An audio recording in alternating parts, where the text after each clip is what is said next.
Buenas, mi nombre es Nicole Navarro, curso el 12 grado ABO A del Colegio La Salle de Margarita y tengo el gusto de hablarles sobre las operaciones conceptuadoras. La definición. La definición es un juicio que establece los límites del concepto. Es un pensamiento que enuncia qué es el sujeto. A través de su predicado desarrolla la comprensión del sujeto. Lo que la definición enuncia debe corresponder solamente al sujeto definido. En este sentido, la definición, como juicio, responde a la pregunta ¿qué es esto? A continuación, les presentaré las diferentes clases de definiciones. Definición esencial. Establece las condiciones necesarias y suficientes de lo que se va a definir. Esto se hace con la ayuda del género próximo más la diferencia específica.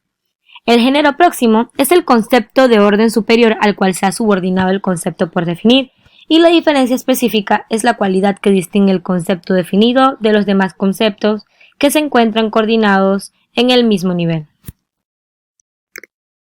Como ejemplo, tenemos al hombre. Su género específico sería animal, y su diferencia específica racional, que es una característica muy específica de lo que diferenciaría al hombre de los demás animales. Definición real. Es la que fija los límites de los objetos por sus características específicas, señalando con precisión la esencia del objeto. Con frecuencia, la definición se da a través del género y la diferencia específica. La definición real parte de la existencia de las cosas que se quieren definir, y para definirla analiza el contenido del concepto.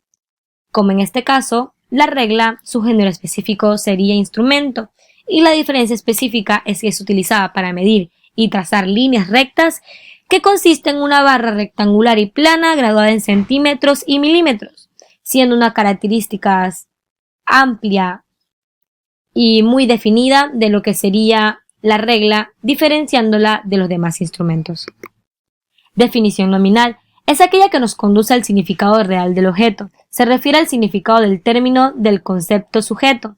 Se busca el significado de una palabra basándose en su etimología, como en este caso el objeto sacapuntas. Etimológicamente, saca y punta son dos palabras diferentes, en la cual saca significa poner una cosa fuera de otra en que se estaba metida o contenida, y punta es un extremo agudo o que se va estrechando progresivamente en una cosa, por lo que este objeto se define por realizar la acción de afilar progresivamente gracias a su cuchilla la mina de un objeto llamado lápiz.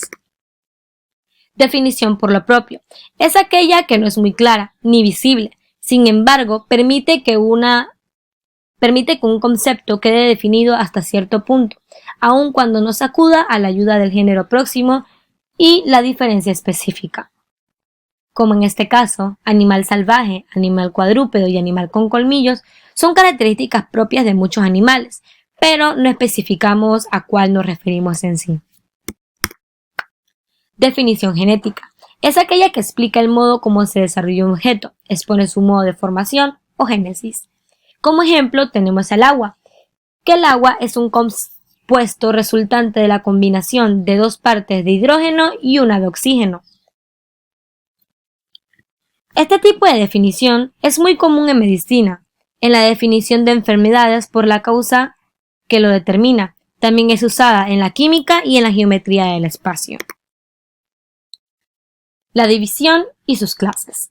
La división del concepto es una operación lógica que da a conocer las especies que están subordinadas dentro de un mismo género. Los conceptos pueden ser ordenados de acuerdo con su extensión decreciente en relación a su comprensión creciente, por la cual animal sería un término mayor a lo que sería humano, y humano un término mayor a lo que sería familia, familia un término mayor a lo que sería mamá y papá papá un término mayor a lo que sería hijos.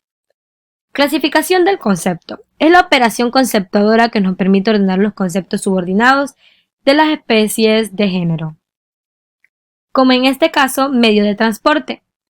Carro, tren, metro, avión, barco y moto, entre muchos otros, son tipos de medio de transportes, por lo cual son términos subordinados al término mayor, medio de transporte. Clasificación natural. Es aquella que toma en cuenta un elemento esencial. Por ejemplo, al oro le podemos hacer una clasificación según las clases de elementos que lo componen, sus propiedades químicas, por su peso atómico, entre muchas otras cosas. Y la clasificación artificial es aquella que surge cuando son tomadas algunas cualidades secundarias en relación a una determinada clase de objeto. Por ejemplo, tomar en cuenta el color y el valor del oro en relación con su propiedad, entonces la clasificación sería artificial, porque pues entramos en las características físicas del objeto y no muy en detalle a lo que sería el objeto en sí. Reglas de la definición. La definición no debe ser demasiado amplia ni demasiado restringida. La definición no debe contener elementos que estén de más. Lo definido no debe estar incluido en la definición y la definición no debe ser tautológica, es decir, que no debe consistir en mera repetición de lo definido, porque dará paso a una tautología. Ejemplo, si decimos la lechosa es una papaya, a veces podemos encontrar definiciones de este tipo en los diccionarios que encierran una tautología simulada. Como ejemplo, trabajo, acción y efecto de trabajar, pues no estaríamos definiendo en sí qué sería un trabajo. La definición no debe ser negativa cuando puede ser afirmativa. Se debe tratar de definir un concepto por lo que el objeto a que se dé el concepto se tiene que especificar lo que es y no entrar en detalle a lo que no es. Hago una lista de 5 clases de conceptos que están subordinados al concepto máquina. En mi caso puse biela, carburador, engranajes, transmisión y combustible, pues son términos que están subordinados a un concepto mayor llamado máquina. 10 imágenes con su definición real, pues yo tengo círculo, que sería una figura geométrica curva cerrada cuyos puntos equidistan del centro, árbol, que es una planta de tronco leñoso, grueso y elevado, que se ramifica a cierta altura del suelo formando la copa, la tijera, que es un instrumento para cortar, que consiste en 2 hojas metálicas con filo por uno de sus lados, generalmente acabadas en punta en uno de sus extremos, especialmente para papel o tela.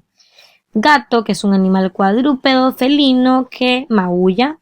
Ballena, mamífero marino de hasta 30 metros de longitud y 150 toneladas de peso, cuerpo fusiforme, aletas laterales y cola musculosa.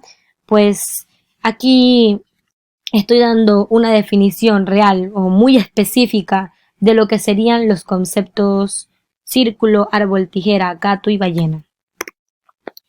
En esta siguiente diapositiva tengo otros objetos como el lápiz, que es un utensilio para escribir, dibujar o pintar, que consiste en una barra delgada y larga, generalmente de madera, con una mina cilíndrica fina de grafito u otra sustancia mineral en el interior que sobresale por uno de los extremos de esta barra cuando está afilado.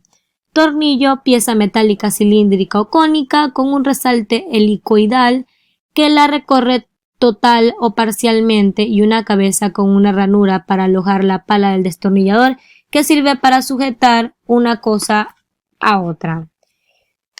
Triángulo es una figura geométrica de 3 lados y 3 ángulos. Reloj, instrumento para medir el tiempo o para indicar la hora del día, puede ser fijo o portátil. Perro, mamífero carnívoro, cuadrúpedo que aúlla, caracterizado por ser doméstico y su fidelidad al ser humano. Definición genética del COVID-19. Los coronavirus son una familia de virus que se descubrió en la década de los 60, pero cuyo origen es todavía desconocido. Sus diferentes tipos provocan distintas enfermedades, desde un resfriado hasta un síndrome respiratorio grave de neumonía. Gran parte de los coronavirus no son peligrosos y se pueden tratar de forma eficaz. De hecho, la mayoría de las personas que contraen en algún momento de su vida un coronavirus se recuperan. Estos virus pueden ser adquiridos en cualquier época del año, aunque son más frecuentes en otoño o invierno. Su nombre se debe al aspecto que presenta, ya que es muy parecido a una corona o un halo. A finales de diciembre del 2019 se notificaron los primeros casos de COVID-19 en la ciudad de Wuhan, China. Se transmite por unas pequeñas gotas que una persona emite cuando tose o estornuda, también por tocarse el rostro luego de haber tocado superficies contaminadas.